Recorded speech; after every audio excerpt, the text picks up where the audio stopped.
यह सूचना केवल हमारे विचार हैं, वित्तीय सलाह नहीं। निर्णय लेने से पहले खुद शोध करें। किसी भी लाभ या हानि के लिए हम उत्तरदायी नहीं हैं।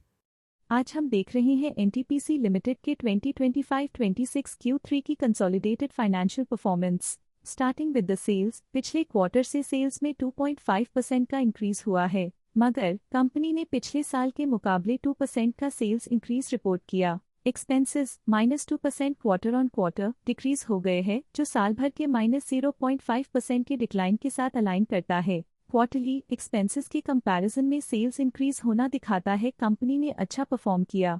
ईयरली कंपैरिजन दिखाता है कि कंपनी ने इस साल अपनी परफॉर्मेंस में सुधार किया है। ऑपरेटिंग प्रॉफिट, जो पिछले साल के कंपैरिजन में 6.5% अप हुआ है, quarter on quarter around 13.5% increase हुआ है। Operating profit margin OPM annual basis पे 1.5% से इंक्रीज हुआ है और पिछले क्वार्टर के कंपैरिजन में 3% से इंक्रीज हुआ है। एक्सेप्शनल आइटम्स को ऐड करके अदर इनकम पिछले क्वार्टर के कंपैरिजन में -3.5% गिर गई, बावजूद इसकी ईयरली डिक्लाइन -16% हुई है। इंटरेस्ट एक्सपेंसेस पिछले क्वार्टर से -8% डाउन हुआ, लेकिन ईयर ओवर ईयर इंक्रीज 14.5% हुआ है।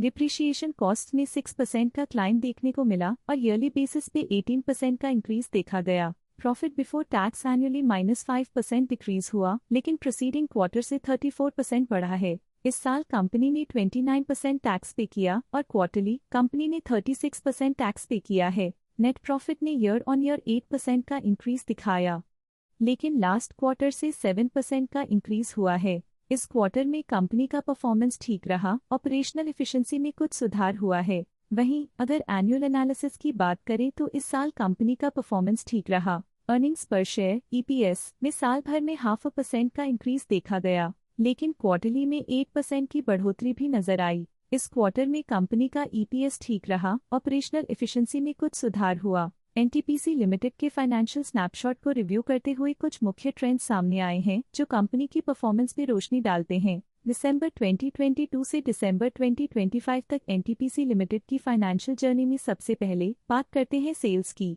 इस साल -0.5% की कमी के बावजूद पिछले 4 सालों में सेल्स में 9.5% की वृद्धि हुई है। इस साल सेल्स में गिरावट आई है, लेकिन पिछले 2 साल में अच्छी ग्रोथ हुई थी, जो एक अस्थायी रुकावट को दर्शाता है। अब बात करते हैं एक्सपेंसेस की। इस साल एक्सपेंसेस -24.5% घट गए हैं और पिछले 4 सालों में -14% की कमी आई है। इस साल सेल्स में एक्सपेंसेस के मुकाबले ज्यादा वृद्धि हुई है, जो अच्छी प्रॉफिटेबिलिटी को दर्शाता है। ऑपरेटिंग प्रॉफिट का सफर स्टेडली ऊपर चढ़ रहा है, इस साल 70.5% की बढ़ोतरी के साथ और पिछले 4 सालों में 69% का नोटिसेबल राइज हुआ है। पिछले साल की गिरावट के बाद इस साल ऑपरेटिंग प्रॉफिट में सुधार हुआ है, जो ऑपरेशंस में सफल पलटाव को दर्शाता है। इस साल नेट प्रॉफिट में -17% की गिरावट हुई, लेकिन पिछले 4 सालों में 7% की बढ़ोतरी हुई है, जो कंपनी की मजबूती दिखाता है। इस साल नेट प्रॉफिट में आई कमी के बावजूद पिछले सालों में हुई पॉजिटिव वृद्धि एक अस्थायी मार्केट एडजस्टमेंट को दर्शाता है। EPS के लिए रास्ता कठिन रहा है। इस साल EPS -75% डिक्रीज हुआ और पिछले 4 सालों में कुल मिलाकर -68% की गिरावट हुई है। इस साल EPS में कमी आने के बावजूद पिछले सालों की ग्रोथ कंपनी की मजबूत ओवरऑल परफॉर्मेंस को अंडरलाइन करती है। चलिए अब बात करते हैं शेयर होल्डिंग पैटर्न की। एनटीपीसी की शेयर होल्डिंग रिपोर्ट्स कुछ इस प्रकार की हैं, जो दिसंबर 2025 के 31 तक चलता है। ये रिपोर्ट कंपनी के शेयर्स की डिटेल्ड जानकारी देता है, जिसमें promoters, promoter groups, foreign investors, public investors और सरकारी एंटिटीज शामिल हैं। पब्लिक हेल्थ शेयर्स का परसेंटेज 2025 के में 3.44% से 2025 के दिसंबर में 3.35% तक डिक्रीज हो गया। इस डिक्रीज से साफ है कि इस टाइम पीरियड में कंपनी में पब्लिक का हिस्सा डिक्रीज हुआ है।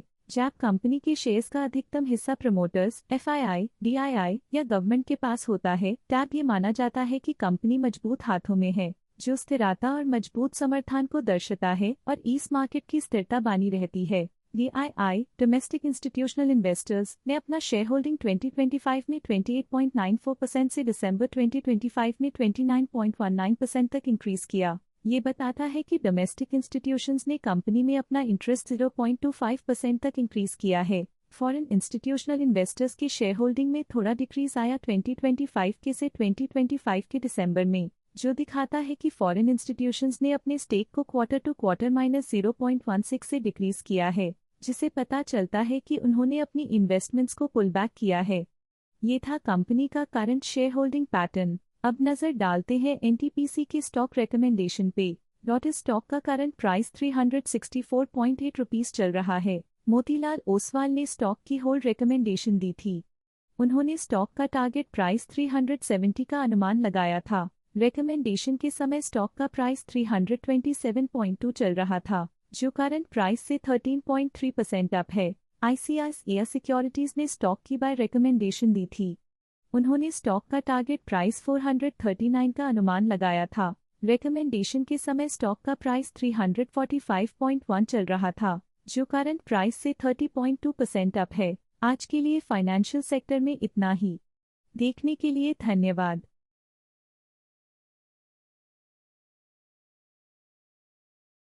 स्टॉक लेटेस्ट न्यूज अपडेट के लिए चैनल को सब्सक्राइब करें और वीडियो को लाइक एंड शेयर करें।